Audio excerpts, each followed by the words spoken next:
បាទសូមគោរពនឹងជម្រាបសួរប្រិយមិត្តជាទីមេត្រីស្វាគមន៍មកកាន់កម្មវិធី White Skin Power Volleyball ហើយស្វាគមន៍សម្រាប់នៅរាត្រីថ្ងៃសុក្រជុងសប្តាហ៍តែម្ដងដែលជាការប្រកួតយ៉ាងជូរចិត្តការប្រកួត Wheeler 5-6 បាទគឺសម្រាប់រាត្រីថ្ងៃសុក្រទី21ខែមិនិនាឆ្នាំ2025បាទនៅក្នុងចំនួននេះសប្តាហ៍នេះកាន់តែជូរចិត្តតតែម្ដងរំចាស់ទស្សនាទាំងអស់គ្នាអរគុណចំពោះមិនចង់ឲ្យខ្ញុំ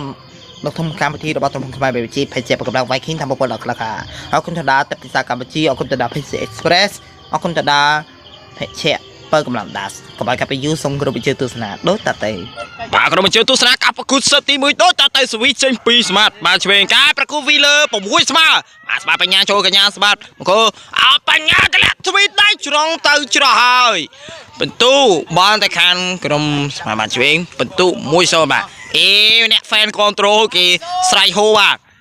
ចាំស្រែក control តគ្នាស្វីចេញ2មកឆ្វេងបន្តអូឆ្លងឲ្យលេងបន្ទុដូរបានតែខាងក្រុមស្មាតមក1-0ដែរ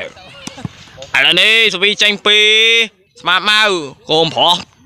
មានសំណប់ណានេះអត់ដាក់ក្លាក់ដៃបន្ទុតាមស្មាមួយស្មាកន្លែងនេះបាទទៅធ្លុំដៃមែនតើបាទចាប់កាប់ខុសសិតទី1សមន្តទស្សនាសិតទី2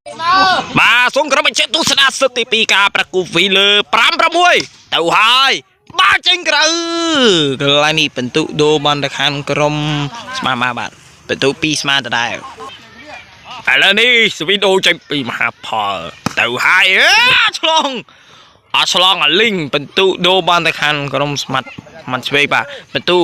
2ស្មាដដែលឥឡូវនេះស្វីចេញពីបានឆ្វេងណាមហាផលចូលកញ្ញាំអើយស្មាមកលើកអើយបញ្ញាចេញក្រៅចាញ់ហើយកន្លែងនេះបន្ទូ3-2បាទអ្នកសាប់ពេលភ្លេងនៅក្នុងកម្មវិធី White Skin Power Volleyball បានឈីបណ្ដាទីបញ្ចប់ជួបគ្នានៅថ្ងៃសុក្រសប្តាហ៍ក្រោយសម្រាប់ពេលនេះសូមអរគុណសូមជម្រាបលា